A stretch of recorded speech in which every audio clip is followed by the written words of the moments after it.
Alamisa ye juin kalo tile 25 san 2026 Mali kɔnɔ Mali kɔ kan an bɛ aw bɛɛ lajɛlen fo aw ka wagati togoya la. Aw minnu sɔgɔlen don an n'a sanga ni wagati ka ka kunnafoni jɛlenw olu kɔnɔ. Ni ye an ka bi alamisa kunnafoni di waati selen aw bisimila Mali kunnafoni ka dun kibaru kɛnɛ kan.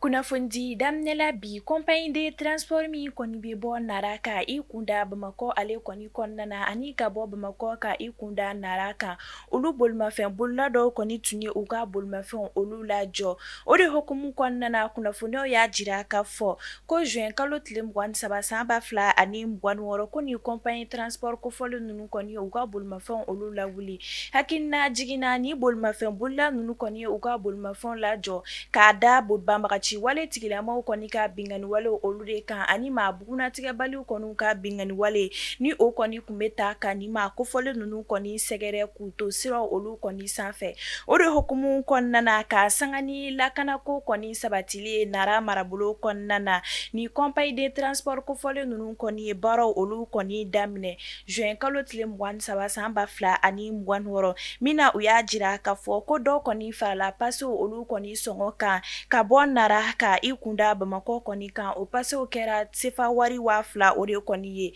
min sen fɛ kunnafoniyaw y'a jira ka fɔ ko fɔlɔ o pasew kɔni tun ye sefa wari 1400 o de kɔni ye ka sanga ni lakanako kɔni basigilen Nara marabolo kɔnɔna na ni compagnie transport kofɔlen ninnu kɔni u ka bolimafɛnw olu lawuli. An bɛ wagati min na i ko sisan ka sanga ni an ka wolomasiri tabaw ka cɛsiri baaraw olu kɔni bonyani ye kosɛbɛ fɛn min kɔni ye ni compagnie de transport kofɔlen kɔni ye olu ye u ka baaraw daminɛ ka bɔ Nara ka i kunda Bamakɔ ale kɔni kan o de hukumu kɔnɔna na jateminɛ dɔw y'a jira ka fɔ ko dɔ farali pase olu kɔni sɔngɔ kan o kɔni bɛna kɛ sababu ye ka dɔ fara fɛn caman olu fɛnɛ sɔngɔ kan.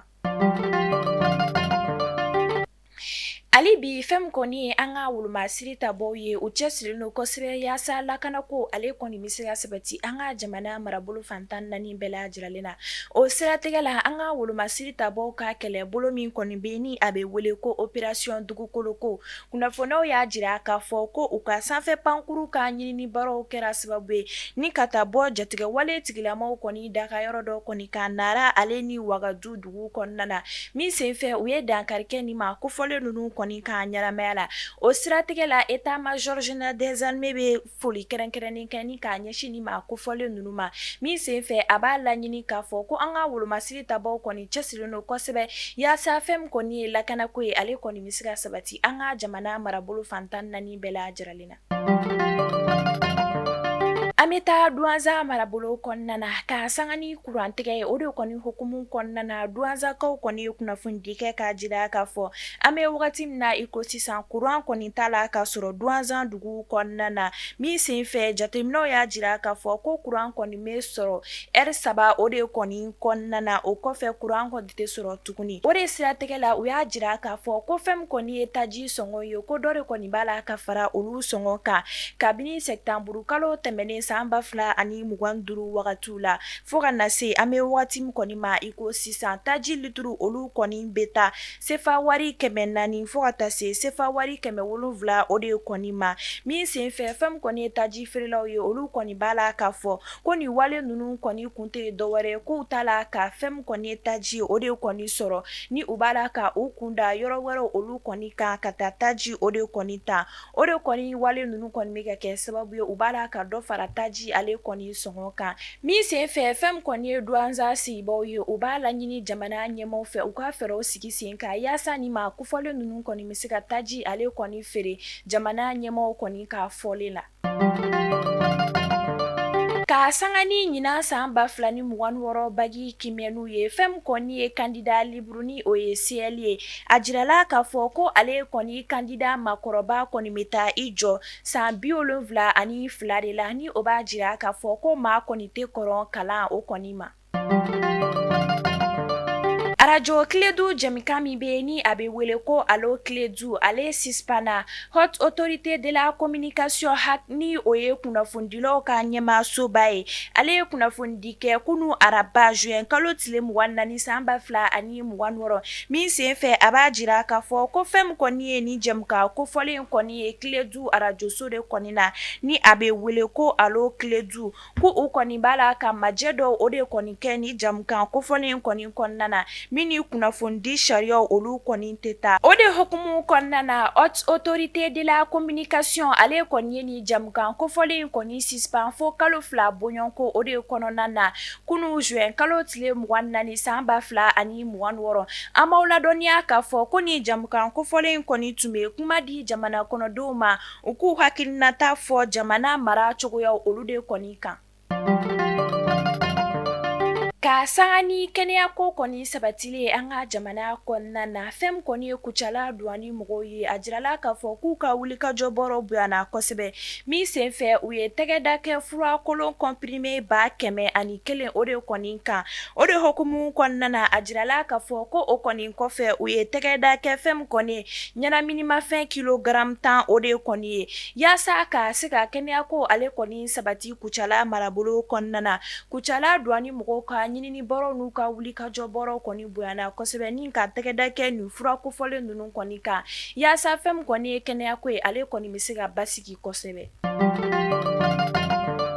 balima fila olu fagara ma bugunatigɛ bali dɔw fɛ nema bugu dugu kɔnɔna kunnafoniw y'a jira k'a fɔ ko Segu marabolo kɔnɔna kɛrɛnkɛrɛnniyala ke Masina Kologo commune na nema bugu dugu kɔnɔna ma bugunatigɛ bali dɔw kɔni kɛra sababu ye ni ka dankari kɛ balima fila olu de kɔni ka ɲɛnamaya la juin kalo tile 23 san 2026 ka sanga ni nɛgɛ kanɲɛ 20 wagatiw ye min senfɛ kunnafoniw y'a jira k'a fɔ ko ni balimakɛ kofɔlen fila nunu kɔni tɔgɔ ye Bayini Konate fo ka taa se fɛn kɔni o dɔgɔni o tɔgɔ ye Mohamed Konate o de kɔni ye ni maa bugunatigɛ baliw kɔni kɛra sababu ye ka dankari kɛ ni maa kofɔlen fila nunu kɔni ka ɲɛnamaya la o de ye siratigɛ la kunnafoniw y'a jira k'a fɔ ko fɛn kɔni ye ni balimakɛ kofɔlen fila nunu kɔni ye ni u fagara maa bugunatigɛ bali nunu kɔni fɛ u ka famille ni o ye famille Konate ye ko olu de kɔni ka sɔrɔ ka bon kosɛbɛ ka tɛmɛ Nɛmabugu sigibaa caman olu kɔni kan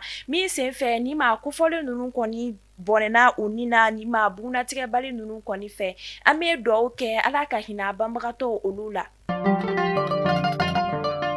sanga ni wagati fɛn kɔni entreprise tunga lafiya olu kɔni cɛsirilen don kosɛbɛ yaasa fɛn kɔni ye tungarakaw ye olu kɔni bɛ se ka so sɔrɔ Mali kɔnɔna na ka u to u sigiyɔrɔ la o siratigɛ la kunu juin kalo tile 24 san 2026 tunga lafiyaw kɔni ye sotigi dɔ ale kɔni ka so tile di a ma banakɔrɔ yaasa an ka faamuyali caman sɔrɔ a ko la an ka jɛ ka ja dɔ olu lajɛ ɲɔgɔn fɛ k'aw fo k'aw bɛɛ lajɛlen waleɲuman dɔn ani ka aw barikada aw ka initiative ɲumanba in na parce que an denw bɛ kɔfɛ aw ka yɔrɔ yɛrɛ tɔgɔ yɛrɛ ça veut tout dire tunga lafiya alors i bɛ tunga la i bɛ baara kɛ su i bɛ baara kɛ tile neige t'o bali san t'o bali foyi t'o bali ka tila k'o wari bila ka na so tuma dɔw la ko i balimaw ka yɔrɔ ɲini ko k'a jɔ tuma caman an b'a ye k'a fɔ n'i nana ko a ye taa n ka yɔrɔ yira n na caman bɛ laban dusukasi la o b'a sɔrɔ e ye wari di ko k'a kɛ min ye wari ma k'o ye wari donna da wɛrɛ fɛ a jigilatigɛ barika ka bon kuma caman an den minnu bɛ kɔfɛ comme y'a fɔ cogo min na ka aw fo ni initiative la